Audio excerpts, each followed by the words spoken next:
नमस्कार, उत्तर प्रदेश सामान्य अध्ययन के वीडियो श्रृंखला में आपका स्वागत है। यह वीडियो श्रृंखला उत्तर प्रदेश अधीनस्थ सेवा चयन आयोग यानी कि यूपी ट्रिपल एससी द्वारा कराया जाने वाला कोई भी आगामी मुख्य परीक्षा में सामान्य रूप से उपयोगी होगा। पिछली कक्षा में हम सब उत्तर प्रदेश के इतिहास के संबंधित कुछ तथ्यों से सरोकार किए थे। आज हम उत्तर प्रदेश के प्रागैतिहासिक काल को हम पिछली कक्षा में देख चुके हैं। आज हम उत्तर प्रदेश के आद्य ऐतिहासिक काल के कुछ स्थलों को देखेंगे और उसकी विशेषताओं को देखेंगे।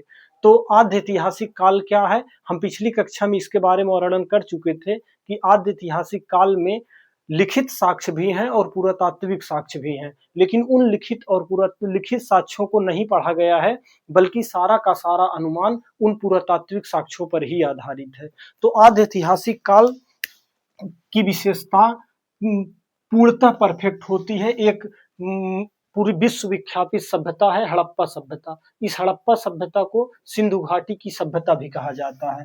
तो आद्य ऐतिहासिक काल और हम पूरे सिंधु घाटी सभ्यता को आद्य ऐतिहासिक काल हम पूरे सिंधु घाटी सभ्यता को नहीं देखेंगे, क्योंकि वह इतिहास का एक बड़ा सेगमेंट है। हम यहाँ पर उत्तर प्रदेश से संबंधित इतिहास को ही देखेंगे। वह आद्य ऐतिहासिक काल में उसी चीज को देखेंगे, यानी कि हड़प्पा सभ्यता या मोहनजोदड़ो की सभ्यता या सिंधु घाटी की सभ्यता या कांस्ययुगीन सभ्यता, एक ही बात है। उनको हम उन्हीं चीजों को देखेंगे जिसका संबंध उत्तर प्रदेश के इतिहास से है। तो आद्य ऐतिहासिक काल का महत्वपूर्ण सभ्यता है जिसे हम हड़प्पा सभ्यता कहते हैं। इसी हड़प्पा सभ्यता को हम सिंधु घाटी की सभ्यता भी कहते हैं।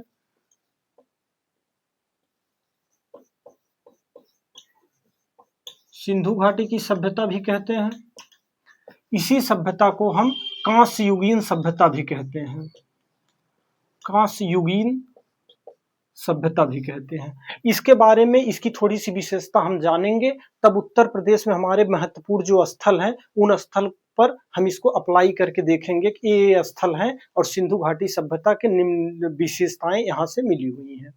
तो डियर, सबसे पहले हम देखें कि इसका नाम हड़प्पा सभ्यता या सिंधु घाटी सभ्यता क्यों पड़ा। हड़प्पा तो स्थल है, सिंधु नदी के आसपास इस सभ्यता को सबसे पहले स्पॉट किया गया था। यह सभ्यता थी कहाँ? जहां से सिंधु नदी बहती है उस सिंधु नदी के आसपास के क्षेत्र में थी। यानी कि अगर हम पूरे भारत के मैप को देखेंगे तो यह पूरे भारत के मैप, आज का भारतवर्ष मतलब भारत, पाकिस्तान, अफगानिस्तान, इन क्षेत्रों में यह पूर्णतः फैली हुई थी। यानी कि यह सभ्यता एक त्रिभुजाकार थी, त्रिभुजाकार संरचना में थी। त्रिभुजाकार संरचना यू कुछ था। यानी कि अगर हम आज के भारत को बनाए, पाकिस्तान को बनाए, अफगानिस्तान को बनाए, तो उसमें अगर ऐसा कुछ संरचना हम बनाएं तो यह भारत, पाकिस्तान, अफगानिस्तान तीनों जगह फैली हुई थी सभ्यता। यह थी क्या? सबसे पहले ये हम जाने, क्योंकि उत्तर प्रदेश अधीनस्थ सेवा चयन आयोग में कुछ ऐसे विद्यार्थी भी मुख्य परीक्षा में बैठेंगे जो टेक्निकल बैकग्राउंड के होते हैं, उनका इतिहास से कोई खास लगाव नहीं होता है।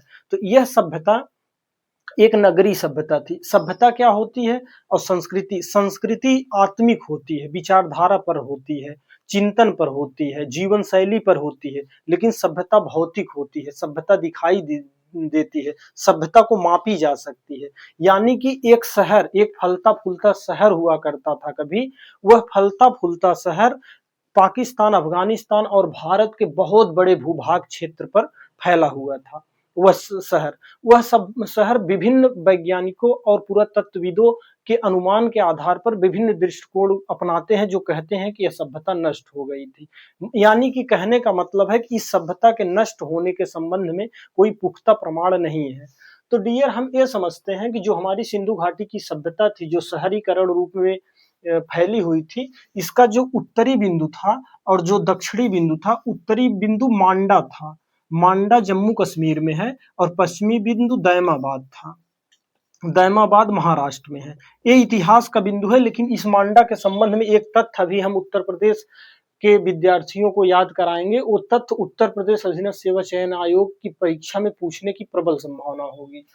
और पश्चिमी जो बिंदु होगा वो बिंदु होगा, जो पॉइंट है इसका, यह है सूतकांगेडोर, सूतकांगेडोर। और पूर्वी जो है वो है आलमगीरपुर, आलमगीरपुर। तो जो है हमारा आलमगीरपुर है, ये उत्तर प्रदेश के मेरठ जिले में है, उत्तर प्रदेश के मेरठ जिले में है, मेरठ जिले में ये आलमगीरपुर है। यानी कि अब हम अपने उत्तर प्रदेश के ही स्थल को देखेंगे, बल्कि पूरे भारतवर्ष को नहीं देखेंगे, यानी कि अखंड भारत में नहीं देखेंगे जो पाकिस्तान और अफगानिस्तान तक फैली हुई है, क्योंकि हम उत्तर प्रदेश के इतिहास को ही देख रहे हैं। तो इस सभ्यता का पता जब चला तो अभी लगाया जाता है, एक केमिस्ट्री की का एक तकनीकी है, उसे कहते हैं C14, कार्बन 14 से पता चला कि यह सभ्यता वैसे 3500 ईस्वी पूर्व से लेकर के 1600 ईस्वी पूर्व तक थी यह सभ्यता।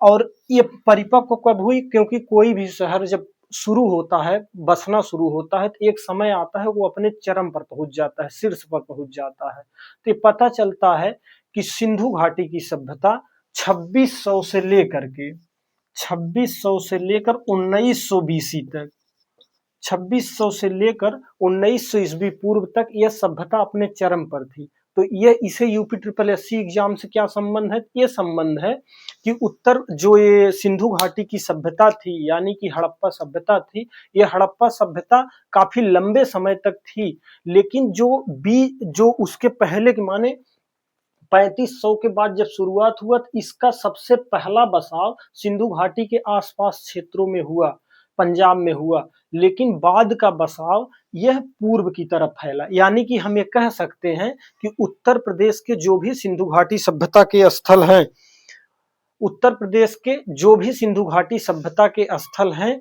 वो स्थल उत्तर हड़प्पाई सभ्यता के हैं। माने हड़प्पा जो सिंधु घाटी सभ्यता के शहर बसे, वो शहर अपने चरम पर पहुंचा, एक समय हुआ शहर डिक्लाइन हुआ। तो जब वो शहर अपने उत्तर के डिक्लाइन की तरफ बढ़ रहे थे, तो उसी समय उत्तर प्रदेश के क्षेत्र में सिंधु घाटी सभ्यता के प्रमुख स्थलों की बसावट हुई है।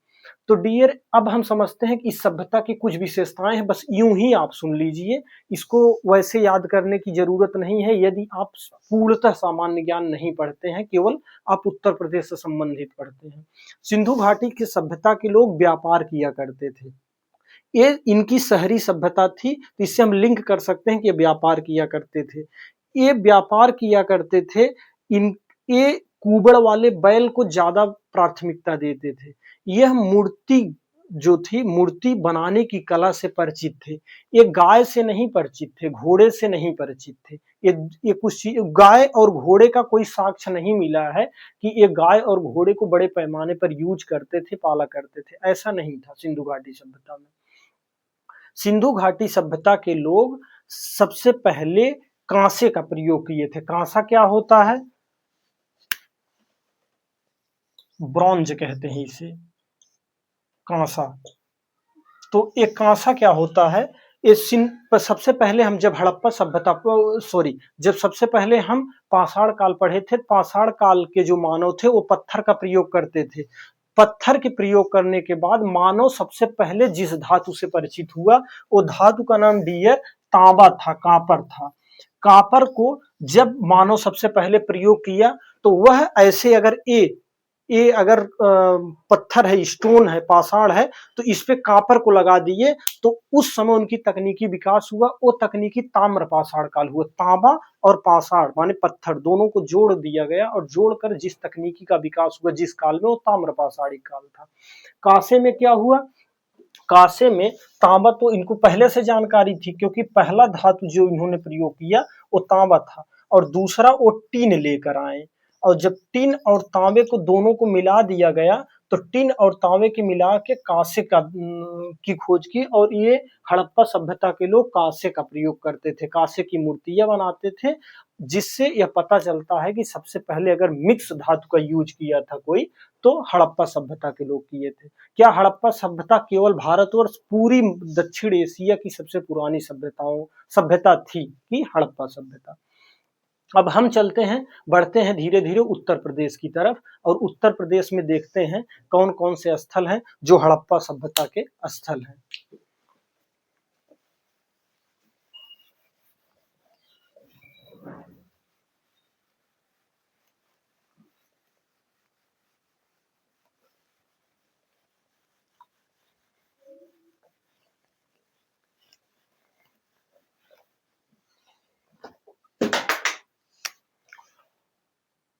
उत्तर प्रदेश के मैप को बनाने के लिए हम एक टेक्निक को अपनाते हैं। जैसे हाथी होती है, उसका सूंड ऊपर की तरफ उठा होता है, ऐसे ही कुछ उत्तर प्रदेश का मैप है। बस एक खाका के रूप में हम देखें कि क्या है उत्तर प्रदेश की मैप कैसे बनते हैं, ऐसे कुछ बनते हैं उत्तर प्रदेश के मैप।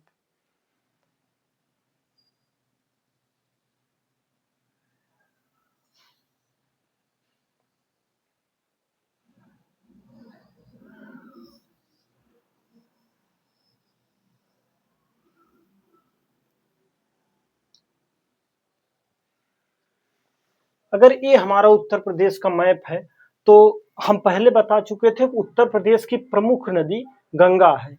गंगा की एक सहायक नदी है, उस नदी का नाम है यमुना नदी। यमुना नदी किसकी सहायक नदी है? गंगा की सहायक नदी है यमुना नदी।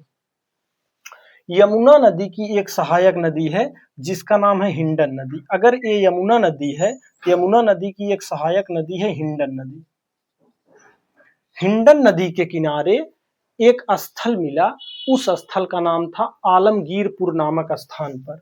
कौन सा स्थान है? आलमगीरपुर नामक स्थान। तो हम यहाँ लिखे ताकि कोई अगर नोट्स भी बना रहा हो तो वह बड़े आसानी से बना सके। तो ये है हिंडन नदी, और हिंडन नदी में यहाँ अगर हम लिखें तो आलमगीरपुर,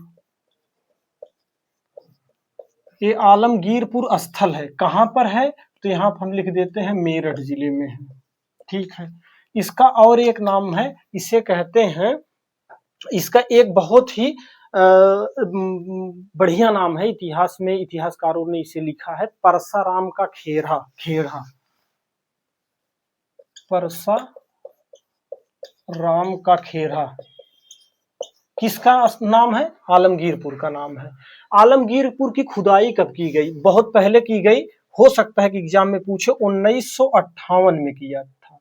1958 में यज्ञदत्त शर्मा ने इसकी खोज की थी। कौन इसकी खुदाई करवाए थे? यज्ञदत्त शर्मा। अगर जिसको ये वीडियो बहुत स्लो लगे, स्लो चल रहा है, तो और स्पीड करके दे सकता है 2x 1.5x करके। तो ये होता है 1958 में यज्ञदत्त शर्मा ने इसकी खुदाई की। तो यहाँ से मिले क्या है? आलमगीरपुर से क्या मिले हैं? तो हम देखें, आलमगीरपुर से मनके मिले हैं। मनके मिले हैं। मनके क्या होते हैं? मनके, जो टेक्निकल विद्यार्थी हैं शायद वो मनके को सुने तो उनको लगे कुछ दूसरी चीज है, ऐसा कुछ नहीं है। जो छोटे छोटी बच्चियां अपने गले में गुड़िया की कोई माला नहीं पहनती हैं, उसे मनका कहते हैं।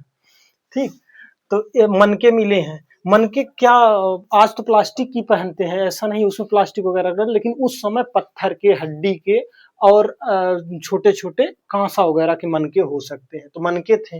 मनके के साथ साथ यहाँ पर जो मिट्टी के बर्तन मिले हैं, मिट्टी के बर्तन मिले हैं, तो मिट्टी के बर्तन की एक खासियत है, उस पे मोर और गिलहरी का चित्र भी बना है। मोर और गिलहरी का, बताइए उस समय जब सिंधु घाटी सभ्यता में अगर मिट्टी के बर्तन बनते थे तो उस मिट्टी के बर्तन पर भी मोर और गिलहरी के चित्र बना दिए जाते थे। साथ ही साथ उस पे कुछ लिखावट भी थी, और वो लिखावट ऐसी थी जो आज तक नहीं पढ़ी गई। वो लिखावट थी भाव चित्रात्मक। भाव को, चित्र को भाव के रूप में व्यक्त किया गया था। यानी कि कुछ मछली, सीढ़ी, ऐसे ऐसे टहनी, ऐसे ऐसे कुछ संरचना बनाते थे। उस संरचना को पढ़ नहीं सकते, उस समय के लोग पढ़ा करते थे। वो लिपि थी, उस लिपि को कहते हैं भाव चित्रात्मक लिपि। भाव चित्रात्मक लिपि में कुछ लिखा, कहा जा सकता है कि जो आलमगीरपुर यानी कि सिंधु घाटी सभ्यता, इंडस वैली सिविलाइजेशन के लोग रिटन से भी, लिखने की कला से भी परिचित थे। उसके बाद यहाँ पर और क्या मिला है? मनका मिला है, मिट्टी के बर्तन मिले हैं, कटोरे, कटोरे का टुकड़ा मिला है, कटोरे का टुकड़ा मिला है, कटोरे का टुकड़ा मिला है। तो ये सारी चीजें मिली हैं कहाँ से? यहाँ से, मेरठ के आलमगीरपुर से मिली हुई हैं। तो अब हम देखते हैं कि क्या एक ही स्थल है, तो एक स्थल उत्तर प्रदेश में नहीं है। उत्तर प्रदेश के कई स्थल हैं जो सिंधु घाटी सभ्यता के स्थलों में आते हैं। अब उन स्थलों को अगर हम मैप पर देख लें तो हमें थोड़ा सा ज्यादा आसान हो जाएगा, और परीक्षाओं के लिए ये जो अब टॉपिक हम बता रहे हैं, जो अभी तक बताए हैं स्थल से संबंधित, ये उत्तर प्रदेश अधीनस्थ सेवा चयन आयोग की परीक्षा में पूछ सकता है और पूछने की प्रबल संभावना है। तो ये तो हुआ आलमगीरपुर, मेरठ में है। इसके बाद अगर हम उत्तर प्रदेश के मैप को देखें तो आप लोग देख रहे होंगे ये जो ऊपर वाला भाग है, ये जो जिला है, इस जिला को कहते हैं, ये जिला है सहारनपुर। सहारनपुर में एक स्थल है, उस स्थल का नाम है हुलास। हुलास। सहारनपुर के नीचे जो जिला है, इस जिला का नाम है शामली। शामली में एक स्थल है, उसका नाम है कैराना। कैराना स्थल जगह है। कैराना में भी सिंधु घाटी सभ्यता के स्थल, जो सांसद हैं, क्या नाम उनका है, इकरा हसन जी, समाजवादी पार्टी के सांसद, वो कैराना से सांसद हैं। और कैराना जो है ये कहाँ है, हुलास तो सहारनपुर में है, सहारनपुर में है, और कैराना जो है वो है शामली में। शामली, यहाँ भी सिंधु घाटी से। उसके बाद यहाँ से आए अगर हम नीचे, तो ये है जिला बागपत। बागपत में दो स्थल मिले हैं। कौन दो स्थल मिले हैं, यहाँ अगर हम छोड़, एक है बड़ा गांव, बड़ा गांव या बरगांव भी लिखा हुआ है शायद, बड़ा गांव या बरगांव, और दूसरा है सनौली। सनौली, सनौली। ऊपर सहारनपुर, सहारनपुर में हुलास मिला है, शामली में कैराना, कैराना स्थल जो शामली में है, बड़ा गांव और सनौली या सुनौली ये मिला है बागपत में। शामली के आगे एक जिला है, इस जिला का नाम अब मैप में देख रहे होंगे, बड़े स्पष्ट देख लेंगे आप मैप में। ये जो आगे का जिला है, इस जिला को कहते हैं मुजफ्फरनगर जिला, क्योंकि मुजफ्फरपुर तो बिहार में है। मुजफ्फरनगर जिला, मुजफ्फरनगर जिला। मुजफ्फरनगर में एक स्थल मिला है, इस स्थल का नाम है मांडी गांव। मांडी गांव। यही कंफ्यूजन होता है। उत्तर प्रदेश लोक सेवा आयोग द्वारा प्रारंभिक परीक्षा कराई गई, कुछ लेक्चरार वगैरह की भी परीक्षाएं कराई गई, जिसमें ये पूछा गया, बहुत ही बखूबी से याद रखिएगा, ये पूछा गया कि मांडी गांव कहाँ पे है। इंक्लूडिंग मैं भी कंफ्यूज हुआ कि मांडी गांव कहाँ है, क्योंकि जब अभी हम सिंधु घाटी सभ्यता का विस्तार आपको बता रहे थे, तो मैंने बताया कि सिंधु घाटी सभ्यता का उत्तरी बिंदु जो जम्मू कश्मीर में पड़ता है, वो मांडी गांव के मांडा नामक स्थान पर है। अगर सिंधु घाटी सभ्यता का हम ऊपर की तरफ जब देख रहे थे, ये था कहां पर, मांडा गांव में था, मांडा था। मांडा पूरे सिंधु घाटी सभ्यता का उत्तरतम बिंदु है, नॉर्थ में है, और कहां पे है, जम्मू कश्मीर, उसका नाम है मांडा। लेकिन एक स्थल है उत्तर प्रदेश के मुजफ्फरनगर में, उसका नाम है मांडी गांव। तो आपके एग्जाम में ज्यादा संभावना है पूछे कि मांडी गांव कहां पर है, तो हमें यही उत्तर देना है कि मांडी गांव उत्तर प्रदेश में, या ऐसा पूछ ले निम्नलिखित में से कौन सा स्थल उत्तर प्रदेश में नहीं है। तो हम देखते हैं, तो हमें लगता है कि मांडी गांव तो नहीं है, क्योंकि मांडा जम्मू कश्मीर में है, तो मांडी गांव भी वही। हम पहली बार सोचते थे तो टाइपिंग एरर है, मांडा ही है मांडी गांव, लेकिन ऐसा नहीं है। मांडी गांव मुजफ्फरनगर में है, यहाँ पर उत्तर प्रदेश में। तो ये है हमारा मांडी गांव। उसके बाद फिर अगर हम बागपत से नीचे आए तो हमको मिलता है यहाँ पर एक जिला जिसे कहें हम मेरठ। यहाँ पर अगर हम करें तो मेरठ, और मेरठ में जो है उसे हम कहें आलमगीरपुर, जो अभी देख चुके हैं, आलमगीरपुर है। आलमगीरपुर के नीचे एक और जिला आता है, इस जिला का नाम है बुलंदशहर, और बुलंदशहर में एक स्थल है जिसका नाम है मानपुरा स्थल। मानपुरा स्थल, मानपुरा स्थल, ये कहाँ है, ये है बुलंदशहर। बुलंदशहर ये जो जिला है, इसको आप देखें, हुलास सहारनपुर में है, कैराना शामली में है, मुजफ्फरनगर मांडी गांव मुजफ्फरनगर में है, और बागपत में बड़ा गांव शामली है, आलमगीरपुर मेरठ में है, और मानपुरा जो है वो बुलंदशहर में है। तो अब हम ये देखते हैं, कभी एग्जाम में हमसे ये पूछ सकता है, क्योंकि उत्तर प्रदेश अधीनस्थ सेवा चयन आयोग अब वो दौर गुजर गया उसका जो फैक्चुअल, अब ये पूछ सकता है, ये सारे स्थल दे देंगे और कहेगा उत्तर से दक्षिण के क्रम में इनको व्यवस्थित कीजिए। या तो ये पूछ लेगा कि एक तरफ जिला दे देगा और एक तरफ उनको स्थल दे देगा और उसको हमको मिलान करने के लिए आएगा। इस वीडियो को रोक कर भी इसको नोट कर सकते हैं या बार बार 2 बार सुन सकते हैं। अंततः किताबें तो आपको पढ़नी पड़ेगी, क्योंकि वीडियो से हमारा ब्रेन इतना कॉन्शियसनेस नहीं हो पाता है कि सारी चीजों को अपने अंदर एक ही बार में अडॉप्ट कर ले। एक बार 2 बार वीडियो देखिए, कोई भी अच्छी किताबें उठाइए जो उत्तर प्रदेश प्राचीन इतिहास जिसमें दिया हुआ हो, उस किताब को पढ़ेंगे, सब कुछ क्लियर हो जाएगा। तो अब हम इन स्थलों को देखने के बाद यहीं पर हमारा जो आद्य ऐतिहासिक काल है, प्रोटो हिस्टोरिक काल है, वो उत्तर प्रदेश के संबंध में खत्म होता है। अब इसके बाद हमने समझा कि प्रागैतिहासिक, आद्य ऐतिहासिक, अब हम देखते हैं ऐतिहासिक काल। ऐतिहासिक काल को जानने के लिए सबसे पहले हम पूरे भारत के मैप को देखेंगे और उस मैप को देखने के बाद हम ऐतिहासिक काल के प्रमुख स्थलों को और उसकी विशेषताओं को समझेंगे। तो हम जिस प्रकार आद्य ऐतिहासिक काल में लिखित साक्ष्य होने के बावजूद पढ़ नहीं सके, लेकिन ऐतिहासिक काल में पुरातात्विक साक्ष्य तो थे ही, ऐतिहासिक काल में पुरातात्विक साक्ष्य तो थे ही, लेकिन इनके साथ लिखित साक्ष्य भी थे और इन लिखित साक्ष्यों को इतिहास का आधार बनाया गया था। तो ऐतिहासिक काल में पुरातात्विक साक्ष्य के साथ साथ लिखित साक्ष्य को भी इतिहास का आधार बनाया गया। तो इसकी शुरुआत कहाँ से होती है?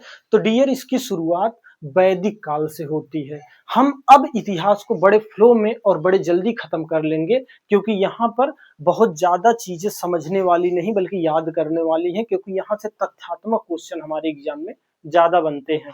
तो डियर, देखते हैं कि जो ऐतिहासिक काल है, इस ऐतिहासिक काल की शुरुआत होती है एक सभ्यता से। इस सभ्यता को हम कहते हैं वैदिक सभ्यता।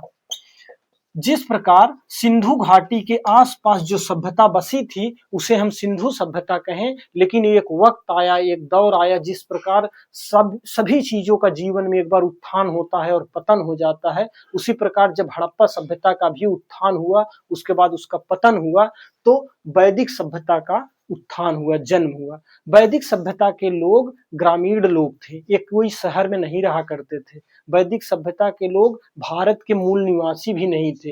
वैदिक सभ्यता के लोग, अगर ये हमारा अखंड भारत है, अखंड भारत को जब हम बनाएंगे तो ऐसे ही कुछ करके बनाएंगे। अगर ये हमारा अखंड भारत है तो अखंड भारत में,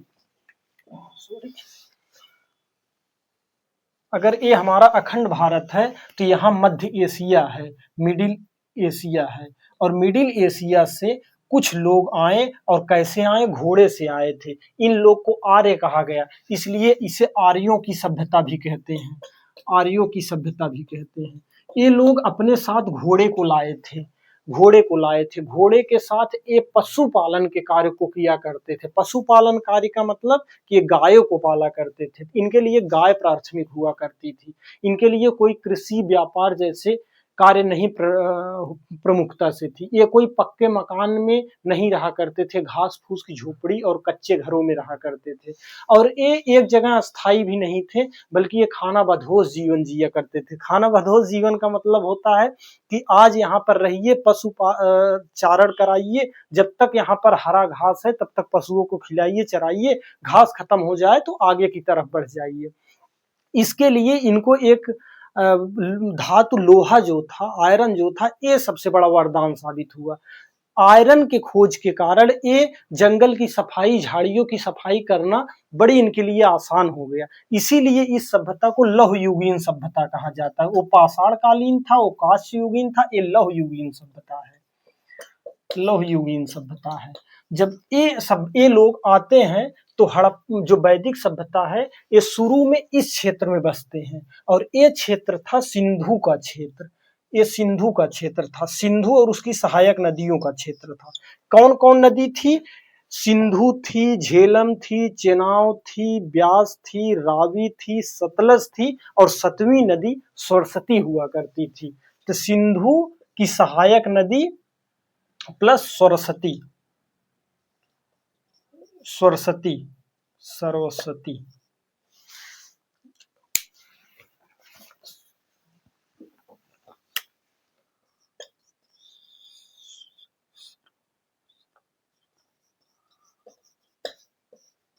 सिंधु और सरस्वती, सिंधु की सहायक नदियां, सिंधु की सहायक नदियां और सरस्वती थी।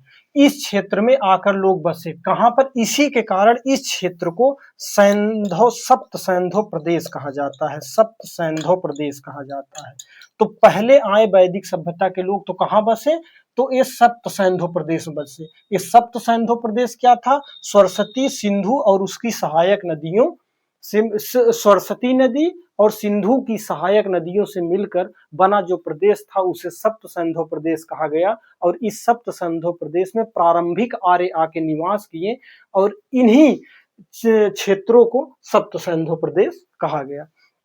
तो जो ये आर्य थे, जो आए थे, ये इनका भी कालखंड दो रूपों में, वैदिक काल को दो रूपों में बांटा गया था, ऋग वैदिक काल, ऋग वैदिक काल, और दूसरा कालखंड था उत्तर वैदिक काल, उत्तर वैदिक काल। जो ऋग वैदिक काल था वह 1500 से लेकर के 1000 बीसी था। 1500 से 1000 बीसी का जो काल था वो ऋग वैदिक काल था। 1000 बीसी से लेकर 600 बीसी का जो काल था वह उत्तर वैदिक काल था। ऋग वैदिक काल के लोग कहाँ थे, अगर इंडिया का पूरा अखंड भारत का नक्शा ये है तो अखंड भारत में ये जो सप्त सैंधव का प्रदेश हुआ करता था, जिसे अभी हमने बताया था, उस क्षेत्र में आके ऋग वैदिक काल के लोग बसे। तो ऋग वैदिक काल के लोगों की जानकारी ऋग्वेद से मिलती है। तो अब ये तो उत्तर प्रदेश के क्षेत्र से काफी बाहर है, कहां पर है, ये अफगानिस्तान से लेकर के, इनका जो क्षेत्र था अफगानिस्तान से लेकर उच्च गंगा के मैदान, उच्च गंगा के घाटी तक, उच्च गंगा के घाटी तक।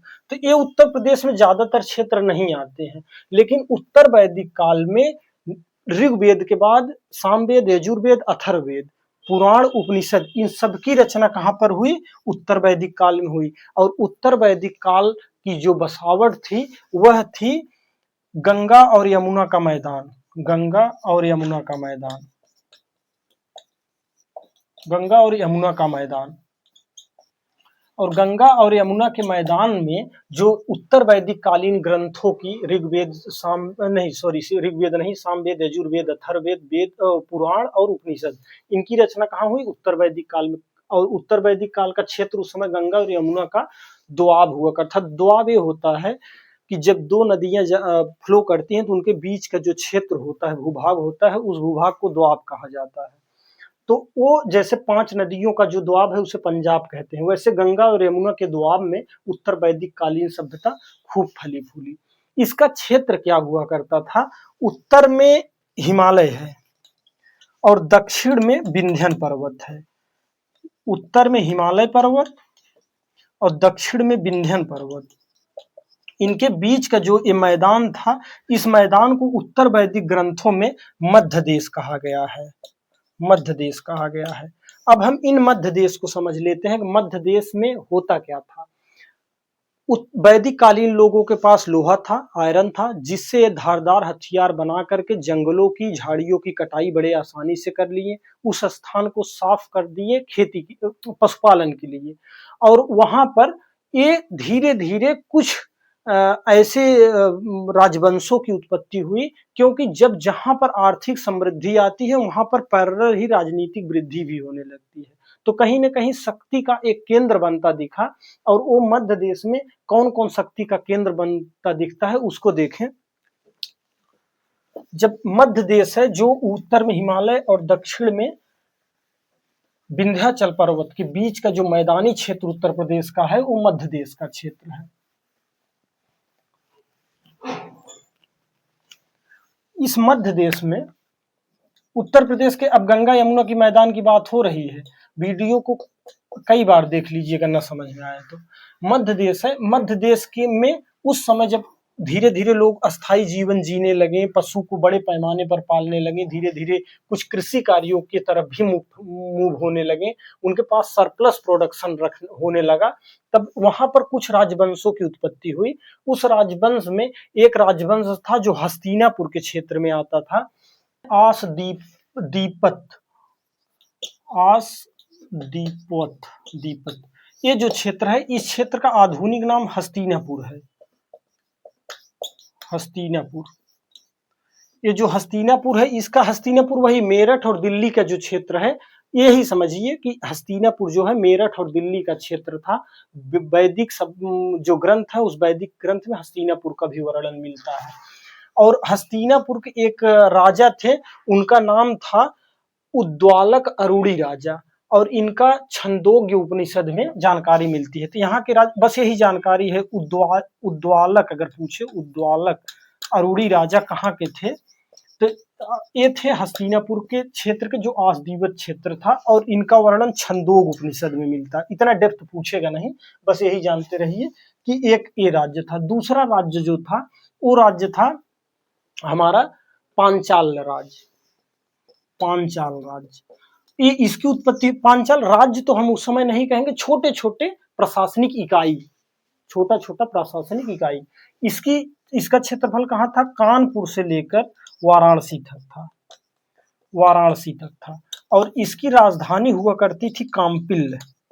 काम्पिल, काम्पिल इसकी राजधानी थी, जो आज फर्रुखाबाद में शायद पड़ता है। फर्रुखाबाद, बदायूं और बरेली, फर्रुखाबाद, बदायूं और बरेली ये पांचाल क्षेत्र का हिस्सा हुआ करता था। राजधानी काम्पिल हुआ करती थी।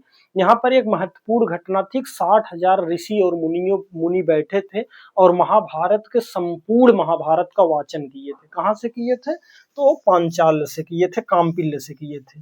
60,000 मुनि। यहाँ के एक राजा थे, उनका नाम था प्रवाहड़ जवाली राजा। क्या नाम था, प्रवाहड़ जवाली राजा। प्रवाहड़ जवाली राजा, प्रवाहड़ जवाली राजा जो काम्पिल के थे, काम्पिल फर्रुखाबाद में पड़ता है। प्रवाहड़ जवाली राजा ये ज्ञान के लिए बहुत फेमस थे कि इनके पास ज्ञान का भंडार था, विद्वान व्यक्ति थे। तीसरा क्षेत्र उस समय जो प्रशासनिक इकाई में उभरा, उसका नाम था काशी। काशी जो आज का बनारस क्षेत्र है, वो काशी क्षेत्र था। वहां के एक बहुत प्रबल शासक हुआ करते थे, उनका नाम था अजातशत्रु। अजातशत्रु, यही प्रशासनिक इकाई आने वाले समय में पूरे अखंड भारत में 16 प्रशासनिक इकाई बनकर उभरती है। यह 16 प्रशासनिक इकाई ही महाजनपद के रूप में इतिहासकारों ने इसका उल्लेख किया है। इन 16 महाजनपदों में से 8 महाजनपद, इन 16 महाजनपदों में से 8 महाजनपद आज हमारे उत्तर प्रदेश के क्षेत्र में पड़ते हैं। आज का हमारा उत्तर प्रदेश की जो सीमा है, भौगोलिक सीमा है, उस सीमा में 8 महाजनपद पड़ते हैं। आगामी वीडियो की सीरीज में अब हम इन 8 जनपद को क्रमिक रूप से कवर करेंगे। उसके बाद बौद्ध और जैन धर्म को देखेंगे, मौर्य काल को देखेंगे, मौर्योत्तर काल, गुप्त काल, गुप्तोत्तर काल, और इसी को देखते हुए हम पूर्व मध्यकाल के इतिहास की ओर बढ़ते हुए इतिहास की श्रृंखला को खत्म करेंगे। ये वीडियो हमने काफी स्पीड बनाने का प्रयास किया। इसमें तथ्यों से कम, बल्कि इसमें अवधारणाओं की समझ पर ज्यादा जोर दिया गया। आप सभी विद्यार्थी जो इस वीडियो को अगर यूपी SSSC के एग्जाम से या उत्तर प्रदेश के कोई भी एग्जाम से देख रहे हैं, तो आप इस वीडियो को देखने के बाद कोई किताब जरूर पढ़िए, क्योंकि किताब का कोई सब्स्टिट्यूट नहीं है। जब आप इस वीडियो को देखेंगे तो आपको किताब पढ़ने में इंटरेस्ट आएगा, और अंततः जाकर वही आपके एग्जाम में लाभकारी होता है। क्योंकि एग्जाम में अब यूपी SSSC जितना एग्जाम करवा रहा है, उसमें एनालिटिकल क्वेश्चन या कूट वगैरह बना बना के ज्यादा दे रहा है। तो अगर हम थोड़ा सा एक कदम आगे बढ़कर वीडियो देखें, वीडियो देखने के बाद किताबें पढ़ें, MCQ लगाएं, तो हमें ज्यादा ये लाभकारी होगा। ऐसा नहीं है कि कोई आप नोट्स पढ़ लें, वन लाइनर फैक्ट पढ़ लें, एग्जाम में जाएं तो 20 क्वेश्चन यूपी GK में पूछता है तो आप 18 करके आएंगे। अगर आप कहीं इस तरह पढ़ेंगे तो हो सकता है आप 14, 15, 16 क्वेश्चन अटेम्प्ट कर पाए अच्छे से। तो इसी के साथ अपनी बातों को हम खत्म करते हैं। नमस्कार, जय हिंद, बहुत बहुत धन्यवाद।